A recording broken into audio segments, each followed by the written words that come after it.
तीन दामाद की सास पार्ट 2।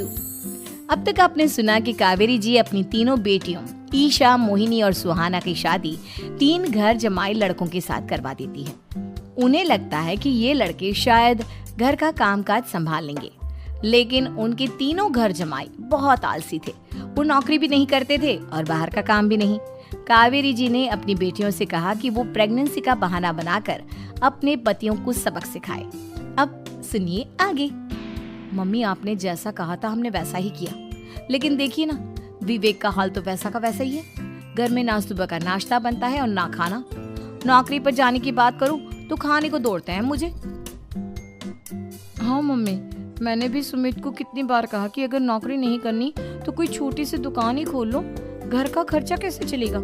देखो दोपहर के 12 बजने आए और जनाब अभी तक सो रहे हैं। हाँ मम्मी, ईशा और सुहाना ठीक कहती हैं। अविनाश का भी यही हाल है। जब मैंने अपनी प्रेगनेंसी के बारे में कहा तो मुझसे कहने लगा, अरे दूसरी लड़कियां तो 9-9 महीने तक नौकरी करती है, बस डिलीवरी के टाइम छुट्टी लेती है। मोहिनी, तुम भी नौकरी करो। अब मुझे कहाँ नौकरी मिलेगी। मम्मी बताओ अब मैं क्या करूँ। हे भगवान, क्या सोचकर घर जमाई दामाद लाई थी मैं कि मेरी बेटियां मेरे पास रहेंगी और खुश रहेंगी, लेकिन इन आलसी दामादों ने तो हमारी जिंदगी को भी प्रॉब्लम में डाल दिया है। मैं तो कहती हूँ मम्मी, हम लोग वापस अपनी जॉब पर जाना शुरू कर देते हैं। बता देते हैं इन लोगों को कि हमने प्रेगनेंसी का बहाना किया है। नहीं नहीं बेटा, ऐसी गलती भी मत करना। अगर तुमने ऐसा किया तो इन तीनों की आदत और ख़राब हो जाएगी। अरे आज नहीं तो कल कभी तो तुम प्रेग्नेंट होगी, तब वापस यही प्रॉब्लम आएगी। तब क्या करोगी तुम तीनों। हाँ मम्मी, आपकी बात तो बिल्कुल सही है। इन लोगों को तो सुधारना ही पड़ेगा। लेकिन कैसे? अपने बच्चों के आने की खबर सुनकर भी इन लोगों पर कोई असर नहीं हो रहा। पैसे कमाने के लिए घर से बाहर निकलना ही नहीं चाहते ये तीनों। अब मेरे दिमाग में एक प्लान आया है।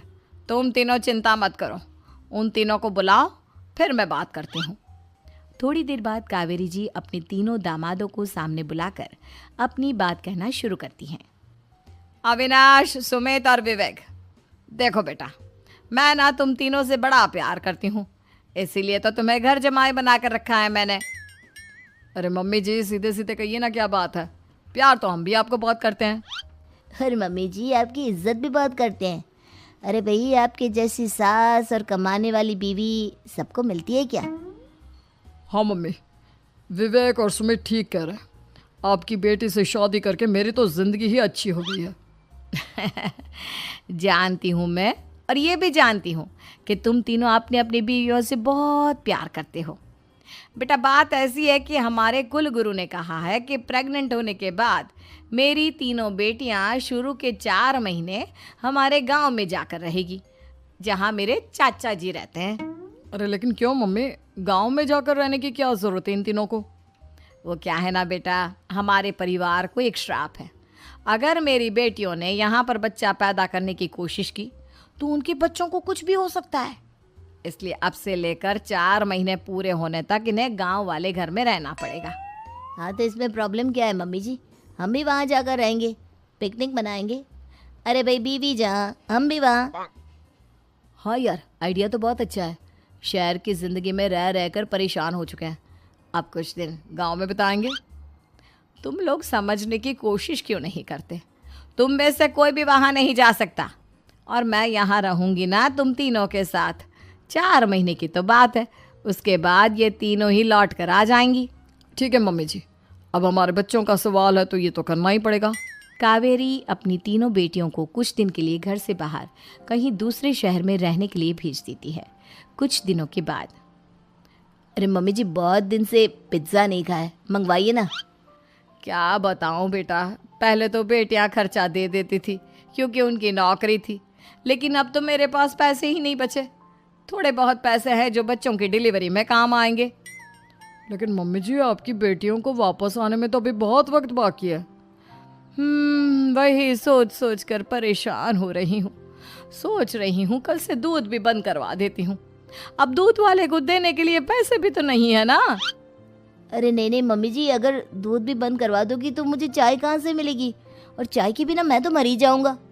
क्या करूं बेटा, इसके अलावा हमारे पास कोई ऑप्शन नहीं है, मेरे पास पैसे ही नहीं बचे। इस तरह कावेरी जी धीरे धीरे अपने तीनों दामादों को पैसे देना बंद कर देती हैं और घर में खाने पीने की चीजें लाना भी बंद कर देती है।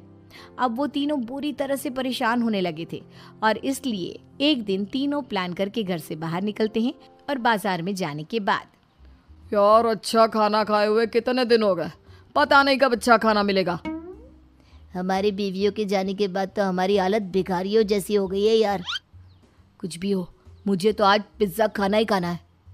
जेब में 1 रुपया नहीं है और पिज्जा खाएगा, कहाँ से आएंगे पैसे? अरे देख वहाँ सामने बोर्ड पर क्या लिखा हुआ है, कंप्यूटर पर काम करने के लिए एक आदमी की आवश्यकता है। भाई मैं तो जा रहा हूँ, काम करूँगा और शाम तक पैसे लाकर आराम से पिज्ज़ा खाऊंगा। जा जा, तुझे कोई काम नहीं देने वाला, हम तो घर जा रहे हैं। चल भाई सुमित। सुमित और अविनाश वहाँ से चले जाते हैं और विवेक उस कंप्यूटर शॉप पर सारा दिन काम करके 5,000 रुपये कमा कर घर लौट कर आता है और अपने खाने के लिए अच्छी अच्छी चीज़ें भी लेकर आता है। ये देखकर विवेक और सुमित के दिल में भी कुछ पैसे कमाने की इच्छा जागती है। अरे सुबह सुबह कहाँ चल दिए तुम? मम्मी जी एक बहुत अच्छी जगह मिली है, कंप्यूटर पर काम करने के 5,000 मिले थे कल मुझे। अगर रोज़ काम करूँगा तो पूरे 40,000 की तनख्वाह। अरे वाह, ये तो बहुत अच्छी बात है दामाद जी, आपको जाना ही चाहिए। सुमित और अविनाश विवेक को इस तरह तरक्की करते देखकर परेशान हो जाते हैं और वो दोनों भी काम की तलाश में निकल पड़ते हैं। धीरे धीरे उन दोनों को भी काम मिल जाता है। अब कावेरी के तीनों दामाद छोटी मोटी नौकरी करके अच्छा पैसा कमाने लगे थे। एक दिन कावेरी उन्हें अपने पास बुलाती हैं।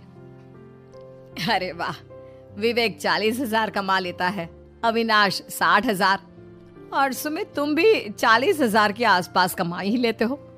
कुल मिलाकर तुम अच्छे खासे पैसे कमा रहे हो बेटा। हाँ मम्मी जी, बहुत मज़ा आता है जब महीने के एंड में मोटी रकम हाथ में आती है। पूछिए मत मम्मी जी, घर में रहकर रोटी बना बना कर और तो जैसा महसूस होने लगा था मुझे तो। हाँ बेटा, तुम तीनों की बात तो बिल्कुल ठीक है और जानते हो अब तुम तीनों की पत्नियां भी वापस लौट कर आने वाली है। लेकिन मम्मी जी अभी तो उन्हें गए सिर्फ 2 महीने हुए हैं, आपने तो कहा था वो 4 महीने के बाद लौट कर आएंगी। ऐसा कुछ नहीं है बेटा, मैं सिर्फ तुम तीनों को सबक सिखाना चाहती थी कि आदमी घर में बैठकर बीवी की कमाई खाता हुआ अच्छा नहीं लगता। इस दुनिया में हर इंसान को मेहनत करनी चाहिए, काम करना चाहिए, चाहे वो औरत हो या आदमी, ताकि अपने परिवार को संभाल सके। कावेरी की बात सुनकर उन तीनों को अपनी गलती का एहसास होता है और कावेरी उन्हें सच बता देती है कि ईशा, सुहाना और मोहिनी शहर में ही कहीं दूसरी जगह रह रहे थे। शाम के वक्त उन तीनों की पत्नियां लौट कर आ जाती है और कावेरी जी का परिवार एक खुशहाल परिवार की तरह रहने लगता है।